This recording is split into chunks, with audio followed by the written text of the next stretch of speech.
صلح چې د قرآن عزت پکې نه وي، هغه صلح چې د ایمان تحفظ پکې نه وي، هغه صلح چې د اسلام ارزښت ته پکې خلق قایل وي، هغه صلح چې د مدرسې زما د طالب د ملا د شیخ الحدیث د مفتی ارزښت پکې محفوظ نه وي، د دغه صلح طرفداران موږ نه یو. که خبر غلطه کوم علما دې ماته وایي چې مفکوره دې غلطه ده. موږ د صلح مطالبین یو، خو موږ صلح په رڼا د قرآن کې غواړو. موږ د صلح مطالبین یو، خو موږ فساد نه غواړو. موږ صلح غواړو، خو موږ نظام د قرآن غواړو. موږ صلح غواړو، نظام د محمد رسول الله علیه الصلاة والسلام مبارک غواړو. موږ صلح غواړو، خو معیار د خلافت راشده غواړو. موږ صلح غواړو، پیروان د ابوبکر صدیق عمر فاروق غواړو. موږ صلح غواړو، خو داسې نظام غواړو چې هغه نظام توشیح شوی وي په پاکو قوانینو د مذهب د سیدنا امامنا الافخم والاعظم ابو حنیفة النعمان علیه صحائف الرحمة والرضوان. زمونږ مذهبي امور، زمونږ دینی امور، اسلامي امور، د افغانانو عزت به په هغې صلح کې محفوظ وي. موږ هغه صلح غواړو. او که داسې نه نو یو طرف ته دا موجوده نظام، دا ابرقدرت نظام مثلا، دا تعبیر به کې وکړو، دا د افغانستان په یو 50 یا 40% خاوره مسلط دی. ازادي ده که نه؟ حقایق به په داسې مواضعو کې وایو. 80% خاوره د افغانستان هغه د امارت اسلامي د بیرغ لاندې ژوند کوي. هلته د خلکو ژوند محفوظ دی، هلته عزت محفوظ دی، هلته غلا نشته. واورئ خبره واورئ، هلته غلا نشته، هلته زنا نشته، هلته قتال نشته، هلته رشوت نشته، هلته شراب نوشي نشته. د خورا ولایتونو د مرکز نه فیصلې ولسوالیو ته روانې دي قاضیانو ته. علت څه شی دی؟ زه اعتراض لرم.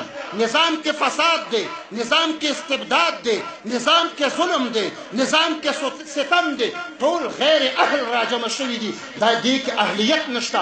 اهلیت مطلوب په نصوص قاطعه د قرآن سره دی.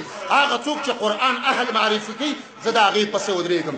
زما مدني صاحب د چا نه کم دی، کله غیر مستعد دی. په ده کې دا استعداد نشته چې دی د وزیر د حج اوقافو شي.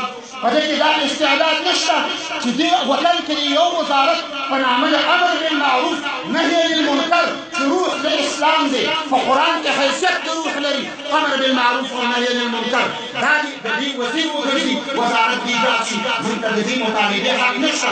زموږ علما مثلا روحاني صاحب دا نشي کولی چې دا وزیر شي، لیکن دا وزیر شي په کوم ځای کې؟ تعلیمات اسلامي وکړي.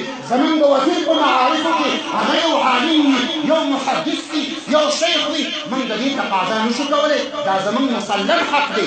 بیا به نظام اسلامي شي. او که چېرته داسې وي چې د غرب د طرف نه ګمرک شوي سیاسون او خداس الاسنان، سفهاء الاحلام، تعبیر د حدیث نه کوم، داسې خلک راشي په عالم باندې طعنه وایي، زما په مدرسې باندې ما ته قابل هضم نه ده چې د تلویزیون په صفحه دې وایي چې حقیقت به وایو چې ټول فساد په مدارسو کې دی. نعوذ بالله من ذلک. دا کلمه کفري کلمه ده. مدارس د اصلاح ځای دي. هغه بچي چې نن فارغېږي دا به انشاء الله العزیز موږ به نه یو. ځوانانو تاسې به مشاهده کوي، دا به مصلحین وي، دا به رهبران وي، دا به قایدین وي، دا به امرین بالمعروف وي، ناهین للمنکر به وي، دا به مسلمانان وي.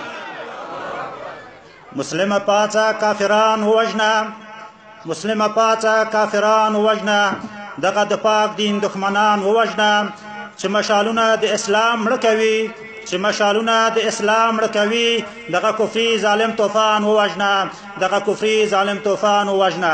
نعرې تکبیر، نعرې تکبیر، نعرې تکبیر، زنده باد اسلام. عزیزانو ستړی شم. آخري خبر مې دا ده چې موږ صلح غواړو. صلح غواړو، خو صلح داسې صلح غواړو. ستاسو راسه علماء کرام اتفاق دی همداسې صلح غواړو. تاسو هم په دې خوشحالئ. موږ دغه شان صلح غواړو چې قرآن مو مقتدای، قرآن مو رهبري، اسلامي نظام په دې وطن کې. او که داسې نه داسې تعبیر وکړه چې راشه د کفارو خلاف مکوه، د یهودو خلاف مکوه، نصاراو پسې څه مه وایه. خیر دی، نعوذ بالله من ذلک. د پیغمبر توهین دې کېږي، د قرآن توهین دې کېږي، د مقدساتو توهین دې کېږي. ته ټوپک کېږده او ما سره صلح وکړه، دا تعبیر غلط تعبیر دی. الله تبارک وتعالی دې دا مدرسه آباده لري. خدای پاک دی روحانی سے ته توفیق ورکي. زمونږ ویاړ دی، زمونږ امید دی دا علماء کرام چې ارزښتناک خدمات کوي، دې قوم ته خدمت کوي. او د قوم نه مو دا درخواست دی، ای د تورخیلو قوم، ترخیل نه تورخیل، تاسې همیشه توره کړې، خو د دین توره کوئ. دې مدرسې ته خپل اولاد ورکوي. لا اقل هر یو په خپل کور کې یو عالم د قرآن، یو طالب د دین په تاسو فرض دي چې نورو ته یې ورسوي. دا په تاسو لازم دی. د دې علماو ملاتړ وکړئ، دوی ته خپل اولاد وقف کړئ. مادي ضرورتونه دي، تاسې حکومتونه ګورئ چې مدارسو ته په نظر د شک ګوري، مدرسې سره سیاسون امداد نه کوي، نظامونه ورسره کومک نه کوي. دا ستاسو وجیبه او فریضه ده چې د خپل مالی حیثیت نه د مدارسو تمویل وکړي. دا د دین تمویل دی، دا د قرآن تمویل دی، دا د اسلام تمویل دی. الله دې ټولو ته توفیق ورکړي. اندکی پیشی تو گفتم غم دل ترسیدم که دل آزرده شوی ورنه سخن بسیار است. السلام علیکم و رحمت الله و برکاته.